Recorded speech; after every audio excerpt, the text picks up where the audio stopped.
زندگی کا total Spain 70-80 سال ہوتا ہے، بقول جان ایلیا کے کہ ہم بہترین، امیر ترین، خوبصورت ترین اور ذہین ترین ہونے کے باوجود ہمارا المیہ یہ ہے کہ ہم ایک دن مر جائیں گے۔ ہمیں یہ سوچنا چاہیے کہ ہم تمام دنیا کی نفرتیں ایک دوسرے کے ساتھ اسی دنیا میں چھوڑ کے جائیں گے، اور جو ہم جس اولاد کے لیے بہت زیادہ کرتے ہیں وہ اولاد ہمیں تھوڑے دن بعد دیوار پہ لٹکائے گی، اس کی اولاد ہمیں اسٹور میں رکھ دے گی، اور جب چوتھی نسل آئے گی تو ہم گاربیج کر دیے جائیں گے۔ ہماری دنیا میں اتنی حقیقت ہے اور اتنی حیثیت ہے، میں دعوے سے کہتا ہوں کہ اس محفل میں بیٹھے ہوئے 10% لوگوں کو بھی اپنے دادا کی شکل یا پردادا کا نام یاد نہیں ہوگا۔ یہی کچھ ہمارے ساتھ بھی ہوگا۔ ہم لاکھ دنیا میں فن خوان بنے رہیں، ہم لاکھ دنیا میں یہ کہتے رہیں کہ وہ آگے کیوں بڑھ گیا، وہ پیچھے کیوں ہٹ گیا، لیکن یقین جانیے اللہ تعالیٰ نے جہاں انسان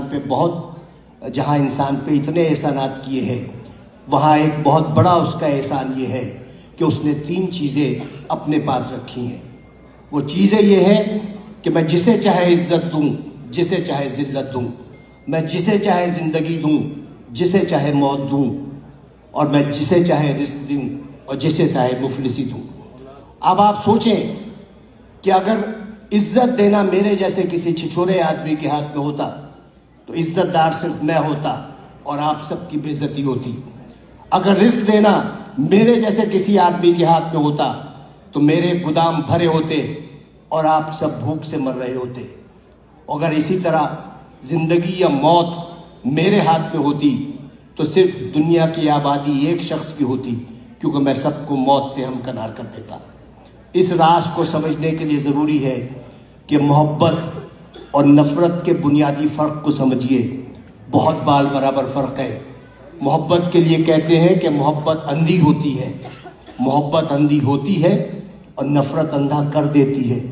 محبت چونکہ پیدائشی طور پر اندھی ہوتی ہے، لہٰذا وہ جینے کا ہنر جانتی ہے، اور نفرت کے سفر میں آپ آدھے وقت بینا ہوتے ہیں اور باقی وقت نابینا ہوتے ہیں، تو انہی شاہراہوں پر جس پر آپ محبت کا ہاتھ پکڑے دیوانہ وار چلے جاتے ہیں، نفرت کی آگ میں جلنے لگتے ہیں اور اپنی ہی لگائی ہوئی آگ میں بھسم ہو جاتے ہیں۔ تو نفرت کا کوئی اسکوپ نہیں ہے۔ آئندہ آنے والے وقتوں میں آپ کی نسلیں یہ یاد نہیں رکھیں گی کہ آپ نے کتنے لوگوں سے نفرت کی، لوگ یہ یاد رکھیں گے کہ آپ نے کتنے لوگوں سے محبت کی۔ لوگ یہ نہیں یاد رکھیں گے کہ آپ نے کتنے لوگوں کا راستہ روکا، لوگ یہ یاد رکھیں گے کہ آپ نے کتنے لوگوں کا راستہ بنایا۔ لوگ یہ نہیں یاد رکھیں گے کہ آپ کتنا پڑھ گئے، لیکن لوگ یہ یاد رکھیں گے کہ آپ نے کتنے لوگوں کو پڑھوا دیا۔